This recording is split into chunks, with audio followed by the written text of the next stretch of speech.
Okay, आज हम लोग पढ़ेंगे impulse and collision. Impulse and collision. जैसा कि हम लोग जानते हैं कि इम्पल्स इक्वल टू बोला जाता है कि चेंज इन मोमेंटम। क्या बोला जाता है? Change in momentum. तो चेंज इन मोमेंटम हो गया P F minus P I. P F minus P I को हम डेल्टा पी लिख सकते हैं, और डेल्टा पी को हम क्या लिख सकते हैं? F into delta T. क्योंकि हम लोग शुरू में ही पढ़े थे कि rate of change of momentum is called force, तो हम फोर्स को क्या लिख सकते हैं? Delta P by delta T. यानी कि हम डेल्टा पी को लिख सकते हैं F into delta T. F into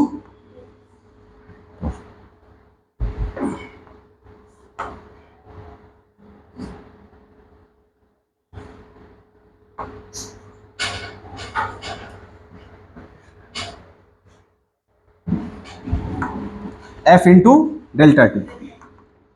तो अगर इम्पल्स हमारा चेंज इन मोमेंटम ही था, यानी कि एफ इंटू डेल्टा टी ही था, तो ये तो बहुत बड़ा कोई कॉन्सेप्ट नहीं था फिजिक्स का। चेंज इन मोमेंटम ही कहा जा सकता था इम्पल्स को। तो एक इम्पल्स नया वर्ड क्यों एग्जिस्टेंस में आया? ऐसा इसलिए, इम्पल्स को हम लोग जे से दिखाते हैं। क्या चीज दिखाते हैं? जे से। इन रियलिटी जो ये इम्पल्स है वो चेंज इन मोमेंटम है। यानी कि मान लीजिए कि एक मास है m, वो उस पर हम फोर्स लगाए, और फोर्स लगाने के कारण उसका वेलोसिटी बदल गया। पहले वेलोसिटी था 10 मीटर पर सेकंड, अब वेलोसिटी मान लीजिए 20 मीटर पर सेकंड हो गया। ठीक है, 10 मीटर पर सेकंड से क्या हो गया? तो मोमेंटम भी बदल गया। लेकिन ये जो फोर्स लग रहा था, जिसने ऑब्जेक्ट का स्पीड को 10 मीटर से 20 मीटर पर सेकंड कर दिया, इंपल्स चेंज इन मोमेंटम को नहीं बताता है। इंपल्स ये बताता है कि कोई पर्टिकुलर फोर्स कितना मोमेंटम में चेंज ला सकता है। ठीक है, हालांकि ये वर्ड में तो कहा जाएगा चेंज इन मोमेंटम ही, लेकिन अगर आप इसका देखें ध्यान से तो एफ इंटू डेल्टा टी है। इंपल्स इक्वल टू क्या है? F into delta T. और इंपल्स का मतलब क्या है? Change in momentum. तो इंपल्स जो कॉन्सेप्ट है, इसका मतलब यह है कि it is the degree of measurement of force that can change how much momentum can be changed. How much momentum can be changed, it is the degree of measurement of force. किसी भी force का effectiveness को major करने का तरीका है कि इस फोर्स ने कितना मोमेंटम को चेंज कर दिया।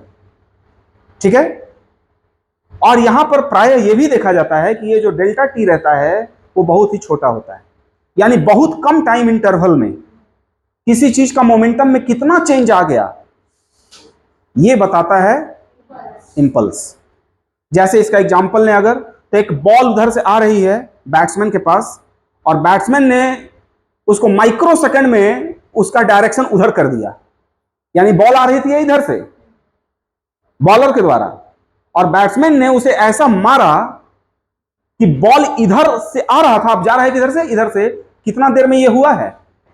बॉल बैट के कांटेक्ट में आया है, बैट से उसको हिट करने में जो टाइम लगा, यानी कि 10 का पावर -5 सेकंड। ये जो क्रियाकलाप है, जो बॉल ऐसे आ रही थी, बैट में सटी, बैट में सट के फिर इधर फेंका गई, बैट के पास आकर टकराकर लौटने में कितना सेकंड बीतता है? पलक झपकते से भी कम, यानी कि 10 का पावर -4 सेकंड, 10 का पावर -6 सेकंड में ये सब काम हो जाता है।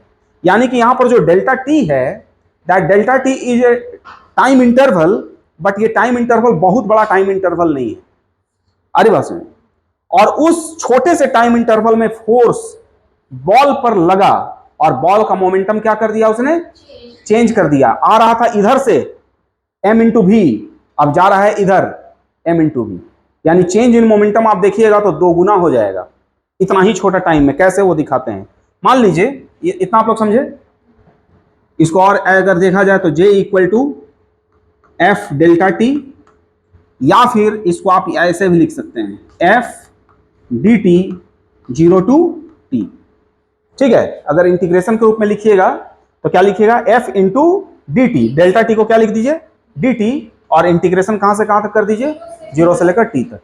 हम सोच रहे थे कि यूट्यूब में हम डाल देंगे और आप लोग लिख लीजिएगा, वहां से थोड़ा लिखने का टाइम यहाँ बचा लीजिए, घर में लिख लीजिएगा आप लोग, हैं, तो फटाफट थोड़ा पढ़ा पाएंगे हम, हैं। आगे बढ़ते हैं।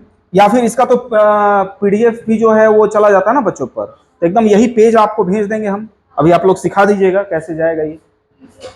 ठीक, आइए देखिए, तो J equal to F delta T equal to integration of F D T 0 to T. और इसकी कहानी जो शुरू होती है वो बैट बॉल से आप इसको कर सकते हैं कि एक बॉल आ रहा था जिसकी मास है, मान लीजिए कि 500 ग्राम, कितना मास है, 500 ग्राम, और इसकी वेलोसिटी है 3 मान लेते हैं 130 मीटर पर सेकेंड से। जो एक बॉलर था, बहुत फास्ट बॉलर था वो, पाकिस्तान का, क्या नाम था उसका, शोएब अख्तर, उनका स्पीड क्या था, 163 पॉइंट समथिंग है। तो बॉल का स्पीड इतना माना जा सकता है कि बॉल आ रहा था कितनी स्पीड से, 130 मीटर पर सेकेंड से।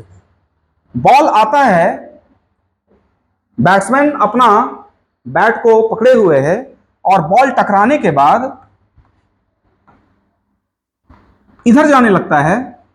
मान लीजिए कि बैट्समैन ने थोड़ा मारा है, ठीक है, तो स्पीड जो है 132 मीटर पर सेकंड हो गया। ठीक है, टकराया, और टकराने के बाद केवल टकराया तो नहीं है, बैट्समैन भी मारा है खींच के, इधर से जाकर उतना ही जोर से टकराया भी है, तो थोड़ा सा मान लीजिए कि 132 मीटर पर सेकंड से ये रिटर्न हो जाता है। तो देखिए, ध्यान दीजिए, अगर तो इनिशियल मोमेंटम अगर इसका देखें हम तो क्या हो जाएगा, 1/2 kg मास इंटू वेलोसिटी हुआ क्या। अब देखिए, इस डायरेक्शन को अगर हम मानते हैं पॉजिटिव डायरेक्शन, तो इस डायरेक्शन को हमको क्या मानना होगा, नेगेटिव डायरेक्शन। मान लीजिए कि हम इधर यूनिट वेक्टर क कैप लेते हैं, क्या लेते हैं, क कैप, तो इधर यूनिट वेक्टर क्या होगा, माइनस क कैप। आप स्वतंत्र हैं यूनिट वेक्टर अपने से मानने के लिए, क कैप, ख कैप, भालू कैप, कालू कैप, कुछ भी मान लीजिए, कोई दिक्कत नहीं है। चूंकि हमने हॉरिजॉन्टली काम नहीं किया है, बॉल को नहीं फेंका है, इसलिए हम एक आई कैप और माइनस आई कैप नहीं लिए। हम इधर के अलोंग, इस डायरेक्शन के अलोंग एक क कैप मान लिए और इधर माइनस क कैप। तो अगर इसका मोमेंटम पीएफ देखें, अच्छा ये क्या हो जाएगा, अगर इसका वेक्टर से देखें तो ये हो जाएगा क कैप, हो जाएगा कि नहीं। और पीएफ अगर देखें तो पीएफ कितना हो जाएगा, 1/2 kg, और ये मीटर पर सेकंड में था, है कि नहीं, मीटर पर सेकंड और क कैप, है ना। और ये हो जाएगा कितना, 132 मीटर पर सेकंड माइनस क कैप। अब बताइए, बॉल यहां टकरा कर जस्ट टकराने के जस्ट बाद ये फिर इधर हो गया होगा, ये कितने टाइम में हुआ होगा। मान लेते हैं ये टाइम जो है, डेल्टा टी जो टाइम है हमारा, वो 10⁻⁻⁴ सेकंड है। मान लेते हैं ये हमारा कितना टाइम में हुआ है ये काम, बॉल जाकर टकराया, टकरा के फिर इधर की ओर हुआ, ये होने में 10⁻⁻⁴ सेकंड लगा है। तो चलिए पहले हम आपको दिखाते हैं जे कितना होगा। जे तो हो जाएगा, जे वेक्टर अगर लिखें तो P F minus P I होगा कि नहीं होगा। तो अगर आप ध्यान से देखिए तो ये आपका आ जा रहा है 65 kg मीटर पर सेकंड क कैप, और ये कितना आ जा रहा है, 2 छक 12, 66 kg मीटर पर सेकंड, और क्या हो जाएगा, माइनस क कैप हो जाएगा, कोई दिक्कत क्या। तो अगर इसको थोड़ा सॉल्व करिए तो 66 माइनस क कैप और फिर 65 क कैप कितना हो गया बताइए तो, 6 5 11, 6 5 11 और 6 6 12, 131। और देखिए माइनस यहां पर ले जाके किए तो माइनस का कैप आ गया, समझ रहे हैं आप लोग। 66 माइनस का कैप और 65 का कैप, तो सब कुछ सॉल्व होके क्या हो जाएगा, 131 माइनस का कैप। यानी कि मोमेंटम, बॉल के मोमेंटम, ये यहां पर किसका मोमेंटम में चेंज आया है, बॉल का मोमेंटम। बॉल का जो मोमेंटम में चेंज आया है वो 131 का आया है, अरे बस। और बॉल का मोमेंटम में जो चेंज है उसका डायरेक्शन किधर है, इधर की ओर है। इधर की ओर है, इधर की ओर है। क्लियर? अब अगर हम आपसे पूछे कि तो भाई बैट ने फोर्स कितना लगाया बॉल पर, बैट ने बॉल पर कितना फोर्स लगाया, तो फोर्स इक्वल टू क्या हो जाएगा, change in momentum, change in momentum, यानी कि F इक्वल टू क्या होता है, डेल्टा P, यानी कि J इक्वल टू क्या होता है बताइए, F डेल्टा T होता है। तो F इक्वल टू क्या हो जाएगा, J delta T by delta T। J का वैल्यू कितना है, 131 बट्टा 10 का पावर -4, यानी कि फोर्स बाप रे कितना लग रहा है, देख रहे हैं 131, 1 2 3 4 न्यूटन। वाह, 1 2 इकाई दहाई सैकड़ा हजार 10,000 लाख 10,00,000 13,10,000 न्यूटन फोर्स लग गया। इसीलिए किसी को ज्यादा तकलीफ देना है तो कैसे मारिए, मार के फट से हाथ हटा लीजिए, ऐसे मारिए, ऐसे मारिएगा तो थोड़ा कम लगेगा, ऐसे मारिए, ऐसे, फिर देखिए छनछना जाएगा एकदम, समझ गए। रुमाल से मारते हैं ना, चट से लहर जाता है एकदम, मन करता है देख घुमा के हम भी हैं, एकदम लहरा देता है कि नहीं। तो कभी भी फोर्स देखिए, ये दिस इज द फोर्स, ये फोर्स, इतना फोर्स लग गया किस पर, बॉल पर, बॉल पर इतना फोर्स लग गया किसके द्वारा, बैट के द्वारा। और न्यूटन थर्ड लॉ के अनुसार बॉल ने भी बैट को उतने जोर से मारा, लेकिन बैट भाई भारी है तो उसको असर कम हुआ। अरे बात समझ में, क्लियर क्या, सबको समझ में आ रहा है अच्छा से। तो जो हमारा इंपल्स है, इंपल्स हमें ये इंफॉर्मेशन देता है कि कोई फोर्स कितना इफेक्टिव है, जो किसी ऑब्जेक्ट के मोमेंटम को कितना चेंज कर सकता है। Degree of measurement of force, momentum क्या है, it is degree of measurement of force, how much momentum can be changed by that particular force. And whenever we are talking about impulse, then definitely we have to consider very small time interval. इसीलिए ये जब आंधी तूफान आती है तो छोटा मोटा भी पेड़ के सामने आदमी खड़ा होने से मना करता है, क्योंकि मान लीजिए उसकी डाली, एक छोटा सा डाली भी ऐसे टच होके चला गया आपसे, टच होके, तो पूरा छिल देगा, क्योंकि बहुत कम समय के लिए वो क्या हुआ, आपके पास से पार हुआ, बहुत ही कम टाइम इंटरवल है ना, नीचे में टाइम इंटरवल बहुत कम देर के लिए वो फोर्स आपके साथ जुड़ेगा, तो टाइम लेकिन बहुत कम है, तो फोर्स आपको बहुत ज्यादा लगेगा। अरे बात समझे, इसीलिए कहा जाता है कि पेड़ पौधा के सामने जब आप आंधी तूफान है तो खड़ा मत होइए, क्योंकि हल्का सा भी कोई चीज से चोट लगेगा, या मक्खी उखी जैसे हम लोग गाड़ी चलाते हैं तो मक्खी से ही हम लोग चोट लगता है तो हम बहुत जोर से दर्द होता है, क्यों, क्योंकि उसका मोमेंटम एकदम बदल गया, आई धप से मारी, गिर गई नीचे, मर गई, उसका मोमेंटम क्या हो गया, बहुत था, बहुत से जीरो हो गया। तो change in momentum is impulse. समझ रहे हैं बात को, आगे बढ़ सकते हैं, ठीक। तो हम लोग क्या सीख लिए, J इक्वल टू क्या होता है, F dt 0 to t। इस पर बहुत सारे ऐसे ऐसे क्वेश्चन बनाए जाते हैं कि मान लीजिए एक यहां पर F को F एवरेज लिखिए तो और अच्छा होगा, एवरेज फोर्स कितना, टोटल एवरेज फोर्स लगा उस बॉडी पर, किसी बॉडी पर एवरेज फोर्स कितना लगा वो लिखना ज्यादा उचित होता है। मान लीजिए कि एक हमारे पास गन है, क्या है, एक गन है, इस गन में से बुलेट निकल रहा है, ओके, इसमें से 500 बुलेट पर सेकंड निकल रहा है, पर सेकंड, एक सेकंड में कितना बुलेट निकल जा रहा है, 500 बुलेट। इसकी वेलोसिटी जो है वो 400 मीटर पर सेकंड है। बुलेट का मास जो है, mass of bullet equal to 400 नहीं 250 ग्राम दे देते हैं, कितना देते हैं, 250 ग्राम है। यहां पर एक बोरा है, क्या है, जिसमें सैंड भरा हुआ है, क्या भरा हुआ है, बालू भरा हुआ है, तो बुलेट जाके इसमें धंस जा रहा है, ओके। ऐसा मत मानिए कि बहुत दूर जाके धंस रहा है ये, बस यहीं पर आके ये अपना, इसका वेलोसिटी क्या हो जा रहा है, जीरो, वेलोसिटी कितना हो जा रहा है, जीरो हो जा रहा है।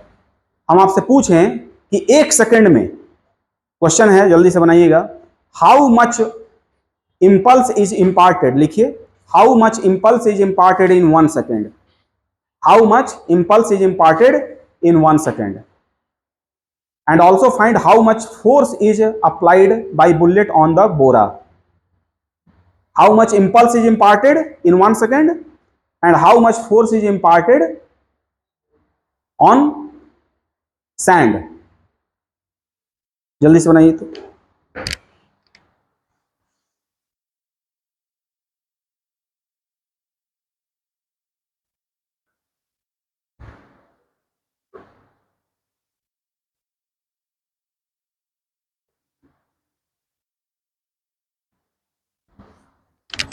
ये तो क्या था, 500 था ना, 500 बुलेट। क्या करेंगे, देखिए 500 बुलेट निकल रहा है 1 सेकंड में। मोमेंटम देखिए तो, मोमेंटम पी आई, जैसे ये बुलेट निकला तो यहां पर भी तो उसका टकराने के जस्ट पहले, टकराने के जस्ट पहले बुलेट का स्पीड क्या रहेगा, 400 ही रहेगा। टकराने के बाद क्या हो जाएगा, 0। तो पी आई जो होगा, पी आई हो जाएगा आपका 1 सेकंड में हम निकाल रहे हैं। 1 सेकंड में कितना बुलेट निकला है, 500। तो 500 बुलेट हो गया, 500 बुलेट 1 सेकंड में निकला है। मास इंटू वेलोसिटी 400, और मास इंटू वेलोसिटी होता है ना, मास कितना हो गया, 1/4 हो गया, 1/4 किलो। तो 1/4 किलो, और वेलोसिटी है 400। तो इनिशियल मोमेंटम कितना हो गया, 50,000, 1 2 3 4 केजी मीटर पर सेकंड। पीएफ क्या हो जाएगा, 0, क्योंकि सभी बुलेट जाके वहां पर क्या हो जा रहे हैं, रेस्ट में आ जा रहे हैं। तो जे इक्वल टू कितना होगा, P F minus P I, यानी कि कितना आ गया आंसर, -50,000। कोई दिक्कत, केजी मीटर पर सेकंड, केजी मीटर पर सेकंड। माइनस साइन ये बताता है ये किसका इंपल्स है, बुलेट का। बुलेट का चेंज इन मोमेंटम निकाले हैं ना, बुलेट का ये इंपल्स है, यानी कि बुलेट पर जो इंपल्स आ रहा है उसका डायरेक्शन किधर आ रहा है, इधर की ओर। इस डायरेक्शन को हम क्या मानते हैं, पॉजिटिव। तो इस डायरेक्शन को हमको क्या मानना होगा, नेगेटिव। तो देखिए इनिशियल मोमेंटम मेरा क्या आया था, पॉजिटिव आया था ना, पॉजिटिव था कि नहीं था, क्योंकि हमने वेलोसिटी उस डायरेक्शन को क्या माना है, पॉजिटिव माना है। ठीक है, तो आपका आंसर जो आया जे का वैल्यू वो नेगेटिव में आया, यानी जे का डायरेक्शन किधर है, इधर की ओर है, अलोंग नेगेटिव एक्स एक्सिस। यानी कि ये मोमेंटम किसका आया है, चेंज इन मोमेंटम, बुलेट का आया है। तो बोरे पर कितना इंपल्स इम्पार्ट हुआ, इतना ही, लेकिन आगे। तो जे बोरा क्या हो जाएगा, जे बोरा यानी क्या हो जाएगा, 50,000 केजी मीटर पर सेकंड। न्यूटन थर्ड लॉ के अनुसार जितना इंपल्स इम्पार्ट हुआ किस पर, क्लियर है क्या इतना। अब एक बात बताइए, फोर्स कितना लगा, इतना ही, क्योंकि 1 सेकंड से आप डिवाइड कर देंगे। फोर्स इक्वल टू क्या होता है, फोर्स इक्वल टू होता है, फोर्स इक्वल टू होता है जे बाई डेल्टा टी।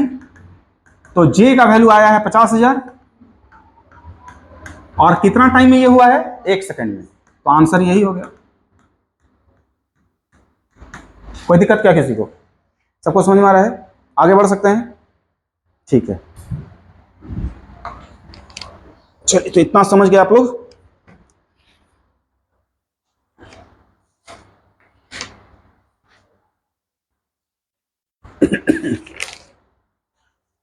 अब हम लोग फटाफट देखेंगे कोलिजन। ठीक है, आइए देखते हैं।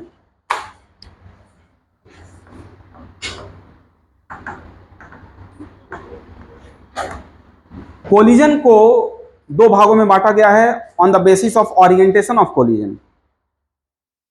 एक होता है हेड ऑन कोलिजन, यानी एकदम आया आमने सामने, ठीक है। एक हो गया हमारा head on collision,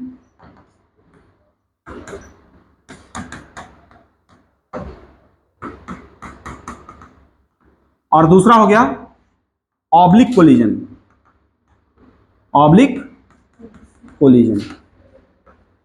head on collision में मान लीजिए कि ऐसे है, दोनों इधर ही चल रहा है, थोड़ा देर के बाद ये दोनों टकरा गया, लेकिन एकदम टकराया तो पॉइंट ऑफ कोलिजन जो है ये और ये है, ओके। टकराने के बाद भी दोनों जो है वो डायरेक्शन नहीं बदल रहे हैं, वेलोसिटी बदल गया, u1 u2 v1 v2, लेकिन दोनों का जो स्ट्रेट लाइन मोशन था वो डायरेक्शन नहीं बदल रहा है। तो ये हेड ऑन कोलिजन हो गया। अब ये हेड ऑन कोलिजन में ये भी इधर चल रहा था, ये भी इधर चल रहा था। ऐसा भी हो सकता है कि दोनों आमने सामने से आके टकरा जाए, ठीक है। जैसे कि ये सिचुएशन देख लीजिए, ये इधर चल रहा है u1 से और ये इधर चल रहा है u2 से। टकराने के बाद मान लीजिए कि ऐसा होता है कि ये इधर ही चलता है V1 से, लेकिन ये इधर चलने लगता है V2 से। मान लीजिए छोटा बॉल बड़े बॉल को मारेगा तो ऐसा हो सकता है कि भाई ये अपना चलते गया V1 से ही और ये टकरा के फिर पीछे जाने लगा, लेकिन डायरेक्शन तो नहीं बदला है। तो हेड ऑन कोलिजन में हमेशा ये चीज आपको मेंटेन रखना होगा कि direction after collision and before collision same रहेगा। ऑब्लिक कोलिजन में क्या होगा कि मान लीजिए कि एक ये बॉल है, जैसे हम लोग ये वाला खेलते हैं ना, ये वाला क्या बोलते हैं इसको, इसको क्या बोलते हैं, हेड बॉल। हाँ, तो उसमें क्या करते हैं, ऐसा मारते हैं तिरछा कि जिसको डालना है गुप्पी में वो इधर गया, मेरा वाला इधर गया। That is oblique collision. जैसे मान लीजिए कि हम इसको मारे स्टिक से ऐसे, ये इधर गया और इसको कांटेक्ट में यहां पर आया और ये वाला किधर जाने लगा, इधर जाने लगा। ये पहले मान लीजिए कि U1 से जा रहा था और ये था U2 से, टकराने के बाद क्या हुआ, चाहे मान लीजिए इसको रेस्ट में कर देते हैं, क्या चीज में कर देते हैं, तब समझाने में आसानी होगा हमको। इसको हम रेस्ट में कर देते हैं। इनिशियली ये क्या चीज में था, U2 रेस्ट में, U2 0। तब क्या होगा, ये जाकर मारेगा तो ये तो इधर गया और ये किधर जाने लगेगा, इधर जाने लगेगा। तो यहां पर क्या हुआ, डायरेक्शन बदल गया। हो सकता है कि ये भी थोड़ा तिरछा भागने लगे, ऐसे ना जाके थोड़ा ऐसे जाने लगे, हो सकता है कि नहीं। ये टकराएगा तो हो सकता है इसके प्रभाव के कारण थोड़ा ये भी आगे जाए, लेकिन सीधा ना जाके ऐसे जाने लगे, हो सकता है। इसमें क्या हो रहा है, ऑब्लिक कोलिजन। ऑब्लिक कोलिजन का मतलब यह है कि कोलिजन के पहले और कोलिजन के बाद डायरेक्शन कुछ भी हो सकता है, कुछ भी हो सकता है। डायरेक्शन के पहले मान लीजिए कि डायरेक्शन इसका ये था, इसका ये था, डायरेक्शन के बाद ये और थोड़ा तिरछा भागने लगा, ये ऐसे भागने लगा, तो ये ऑब्लिक कोलिजन हो गया। तो on the basis of orientation, ये किस आधार पर है, on the basis of orientation of collision, orientation of collision के आधार पर है ये कि किस प्रकार से कोलिजन आप करवा रहे हैं। और एक होता है कोलिजन का नेचर, उस नेचर को हम लोग तीन भागों में बांटते हैं। कोलिजन नेचर के आधार पर तीन तरह के हो सकते हैं, perfectly elastic collision, inelastic collision और परफेक्टली इन इलास्टिक कोलिजन। तो पहले ये चीज हो गया, इसके आगे बढ़ सकते हैं हम लोग। लिख लीजिएगा ना, यूट्यूब से लिख लीजिएगा लेकिन जरूर, और इसको अभी पीडीएफ कैसे भेजते हैं वो भी सिखा दीजिएगा, क्योंकि यहाँ पर सब कुछ है, फटाफट देख के लिख लीजिएगा, वहां पर वीडियो पॉज कर करके देखना पड़ेगा, ठीक है। तो इसको थोड़ा आप लोग करवा लीजिएगा। आइए, collision on the basis of nature, ठीक है। जो कोलिजन हमारा नेचर के आधार पर है वो तीन तरह का है। पहला है perfectly elastic collision, perfectly elastic collision. दूसरा है in elastic collision, inelastic collision. इसको पार्शियली इलास्टिक कोलिजन भी बोल सकते हैं आप, क्या बोल सकते हैं, और पार्शियली इलास्टिक कोलिजन भी बोल सकते हैं। और तीसरा होता है perfectly inelastic collision, inelastic collision. इन तीनों कोलिजन का विस्तार में हम लोग को पढ़ना है, इससे बहुत सारा क्वेश्चन भी आता है, और पहला कोलिजन में बहुत सारे निष्कर्ष भी हैं, ठीक है। तो आइए देखते हैं परफेक्टली इलास्टिक कोलिजन। लिखने का तो हम नहीं दे रहे हैं टाइम, पढ़ सकते हैं आगे, ठीक है।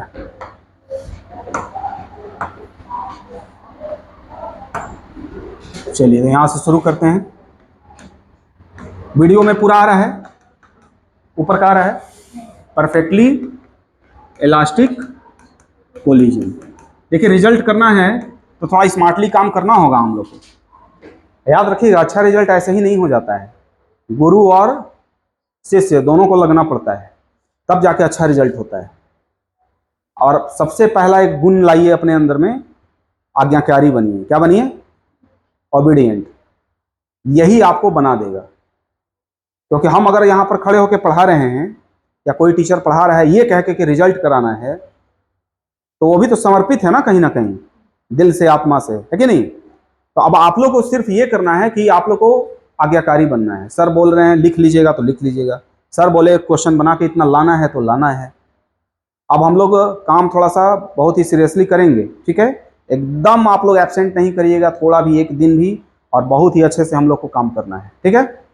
आइए, परफेक्टली इलास्टिक कोलिजन में हम लोग क्या देखेंगे, और ये हेड ऑन कोलिजन है। किसका पार्ट है ये? Head on collision. तो क्या करते हैं, बहुत ही सिंपलेस्ट एग्जांपल जो इसका लिया गया है शुरू से, हम एक मास ले लिए, एक और मास ले लिए, इसका वेलोसिटी u1 ले लिए, इसका वेलोसिटी u2 ले लिए, टकराने का मौका दिए, टकराने के बाद दोनों फिर सेपरेट होने लगा, ये v1 से जाने लगा, ये v2 से जाने लगा, और मास m1 है, मास m2 है, मास m1 हो गया, मास m2 हो गया, ठीक है? अब आपको यहां पर कॉमन सेंस दिखाना है। अगर कोई जाके किसी को हिट करेगा तो किसका स्पीड ज्यादा होना चाहिए? पीछे वाले का। तो no doubt u1 will be greater than u2। और अगर ये सेपरेट होने लगा तो no doubt v1 will be less than v2। पहला कंक्लूजन।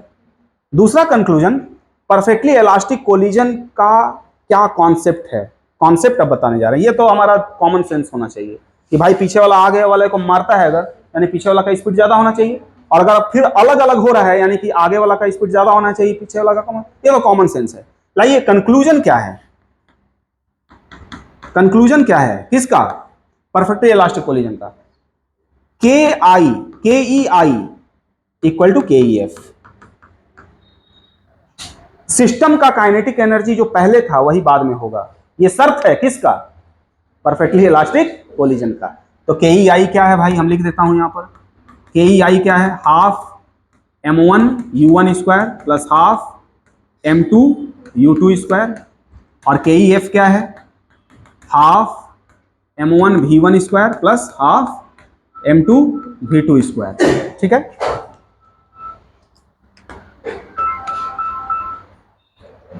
अब आइए, पहला कंक्लूजन ये हो गया। दूसरा कंक्लूजन सुनिए, जितना तेजी से पहुंच रहा था उतना ही तेजी से अलग होना चाहिए, ठीक है? यानी कि u2 minus u1 equal to v2 minus v1।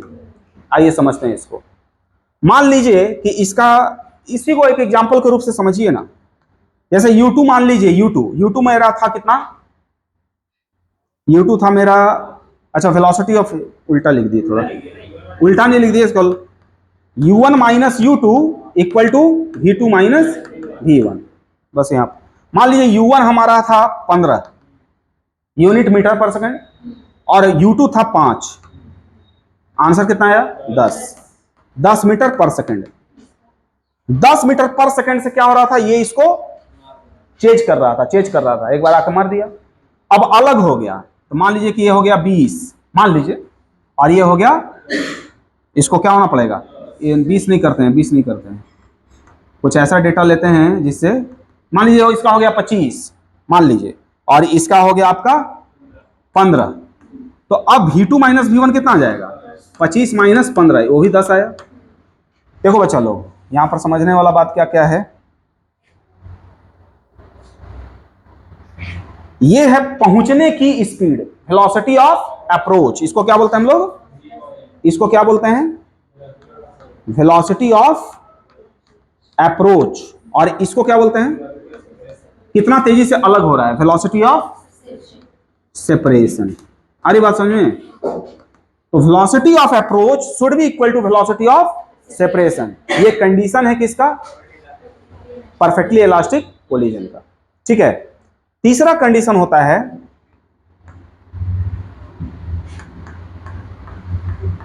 Coefficient of restitution, है ना? इसको ई से दिखाते हैं हम लोग। कोएफिशिएंट ऑफ रेस्टिट्यूशन इसमें 1 होना चाहिए। क्या होना चाहिए? और कोएफिशिएंट ऑफ रेस्टिट्यूशन एक कीवर्ड है। क्या है? टेक्निकल वर्ड है। इसका मतलब क्या होता है वो सुनिए। ई का मतलब होता है velocity of separation by velocity of approach. और परफेक्टली इलास्टिक कोलिजन होने का शर्त क्या है? कि बी नंबर होना चाहिए, velocity of approach should be equal to, तो दोनों जब बराबर है तो इसका वैल्यू 1 ही ना आएगा, आना ही है। देखिएगा ये कॉन्सेप्ट है, ये है velocity of separation by velocity of approach, that is called coefficient of restitution. Conclusion यहां से अब निकलता है कि भैया ई का वैल्यू हमेशा क्या होगा, 1 होगा। किसके लिए? परफेक्टली इलास्टिक कोलिजन के लिए। परफेक्टली इलास्टिक कोलिजन के लिए ई का वैल्यू 1 आना चाहिए, क्योंकि यह भी एक सत्य बात है कि velocity of approach should be equal to velocity of separation in case of perfectly elastic collision. कोई दिक्कत है किसी को? आगे बढ़ सकते हैं। अब आइए कुछ और बातें। जब ये टकराता है, जब ये टकराता है तो यहां पर ना ही हीट उत्पन्न होगा, there will be no loss of energy during the point of contact। जितना देर ये कांटेक्ट में रहेगा, प्रायः क्या होता है, अगर हम आपको 5 बार यहां पर मारे तो गर्म हो जाएगा मेरा हाथ भी, आपका भी हाथ। अरे बात, मेरा एनर्जी कुछ ना कुछ हीट में बदला। अरे heat is also a kind of energy, heat is also a kind of energy. तो यहां टकराने पर ना ही हीट उत्पन्न हो रहा है, ना ही बॉडी डिफॉर्म होगा, क्योंकि कोई चीज पचकता है या फूल जाता है तो भी उसमें एनर्जी कंज्यूम होता है। अरे बात सुनिए, पचकेगा, डिफॉर्मेशन एनर्जी बोलते हैं उसको। क्या बोलते हैं? Deformation energy. ना ही अब पचक जाएगा कुछ, ना ही फूलेगा। अरे बस जैसा बॉडी था वैसा ही रहेगा। तो क्या क्या यहां पर लॉस नहीं होगा? There is no heat energy, there is no deformation occur, यानी कि कोई डिफॉर्मेशन एनर्जी नहीं होगा, कोई चिंगारी उंगारी लाइट उत्पन्न नहीं होगा, क्योंकि light is also a kind of energy, है ना, hc/λ है। तो कोई चीज टकराता तो चिंगारी भी उत्पन्न होता है ना। तो यहां पर ऐसा कुछ भी नहीं होना चाहिए। अदरवाइज क्यों नहीं होना चाहिए? क्योंकि भैया पहला ही क्या है सर, कि initial energy equal to final energy, total kinetic energy of the system initially equal to total kinetic energy of the system finally. Clear क्या? ये परफेक्टली इलास्टिक कोलिजन का ये शर्त है। अगर परफेक्टली इलास्टिक कोलिजन होगा तो ये सभी चीजें होनी चाहिए। ये तो हो गया। ये आपको हो सकता है थ्योरेटिकल क्वेश्चन आ जाए। अब इसमें हम लोग को मेन चीज क्या पढ़ना है कि भाई U1 U2 दिया है, M1 M2 दिया है, तो कैसे हम V1 V2 निकाल सकते हैं। पहला ये चीज निकालना है। अगर हमको M1 M2 दे दिया, U1 U2 दे दिया और बोल दिया परफेक्टली इलास्टिक कोलिजन है, तो V1 V2 क्या होगा उसको निकालिए। तो वो हम लोग निकाल लेंगे। कैसे निकालेंगे दिखाते हैं, देखिए। V1 और V2 कैसे निकालेंगे? पहले लिखेंगे ये सर, और एक चीज तो उसमें नहीं बताया ना, momentum A B C number कि इनिशियल मोमेंटम इक्वल टू क्या होगा, फाइनल मोमेंटम। तो इनिशियल मोमेंटम क्या होगा, थोड़ा यहां लिख देते हैं। इनिशियल मोमेंटम क्या होगा, Pi equal to M1 U1 plus M2 U2, Pf equal to M1 V1 plus M2 V2। यहां पर ध्यान दीजिएगा, आपको डायरेक्शन को लेके चलना है। आपको डायरेक्शन को क्या करके चलना है, लेके चलना है। अगर U1 और U2 दोनों पॉजिटिव डायरेक्शन में था तो दोनों पॉजिटिव हो जाएगा। टकराने के बाद अगर मान लीजिए कि उल्टा भागने लगा, तो डायरेक्शन अगर इधर को आप पॉजिटिव मानते हैं, डायरेक्शन आप इधर को क्या मानते हैं, पॉजिटिव, तो इधर को क्या मानना होगा, नेगेटिव। कोई दिक्कत क्या है? तो साउंड सिस्टम का उद्घाटन करने के लिए आया है, बोले थे 3:30 बजे आ जाना, तो वही आया है। ठीक है, पहले पढ़ लेते हैं थोड़ा, फिर करते हैं। ठीक है, अगर इस डायरेक्शन को पॉजिटिव मान रहे हैं तो आप U1 U2 पॉजिटिव ही लिखिएगा। अगर फिर टकराने के बाद इधर ही जा रहा है तो V1 V2 भी पॉजिटिव होगा। मान लीजिए समहाउ टकराने के बाद पीछे होने लगा तो नेगेटिव लिखिएगा। ठीक है, कोई दिक्कत किसी को? तो ये हमारा तीसरा शर्त है कि कोलिजन होना चाहिए। और ये कॉन्सेप्ट है, ये क्या है, ये एक इंडिविजुअल कॉन्सेप्ट है, ये हर जगह काम आएगा। इंडिविजुअल कॉन्सेप्ट है ये कि कोएफिशिएंट ऑफ रेस्टिट्यूशन क्या होता है, तो velocity of separation by velocity of approach. और यहां पर आप C के बाद D लिख सकते हैं कि E का वैल्यू क्या होता है, 1। E का वैल्यू हमेशा 1 होता है। किसके केस में? परफेक्टली इलास्टिक कोलिजन के केस में। किसी को कोई दिक्कत है? और ये एक हमारा कॉन्सेप्ट है जो तीनों जगह लगेगा। E का वैल्यू 0 होगा, किसके लिए? परफेक्टली इन इलास्टिक, और इन इलास्टिक के लिए E का वैल्यू 0 से 1 के बीच में।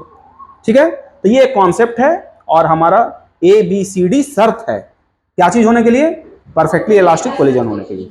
ठीक, चलिए तो V1 और V2 निकालने का हम लोग का इच्छा है, निकालते हैं।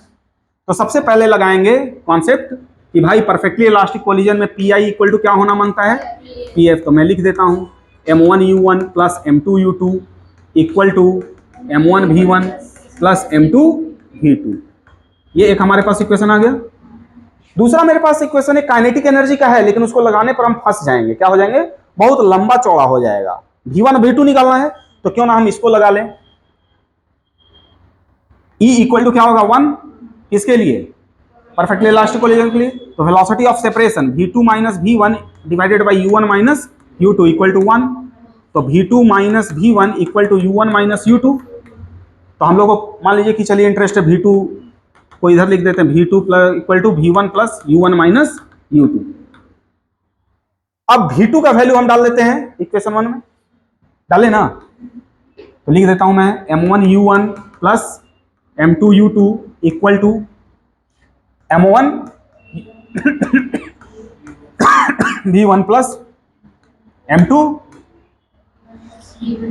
V1 plus U1 minus U2। हो गया, ठीक है।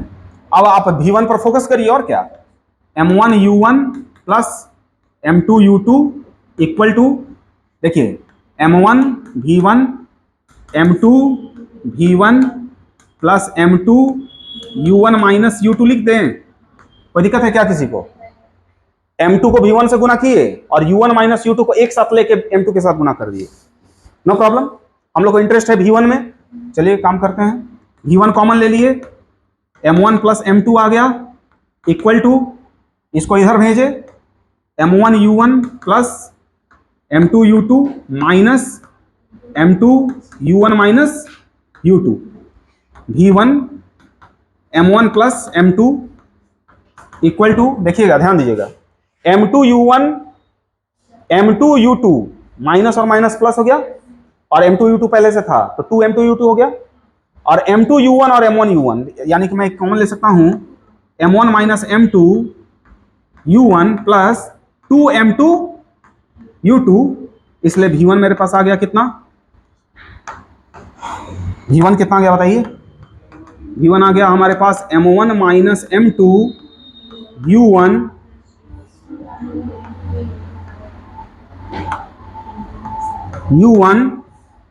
Plus 2 M2 U2 whole divided by M1 plus, किसी को कोई आपत्ति है, कोई दिक्कत है किसी को, बोलिए।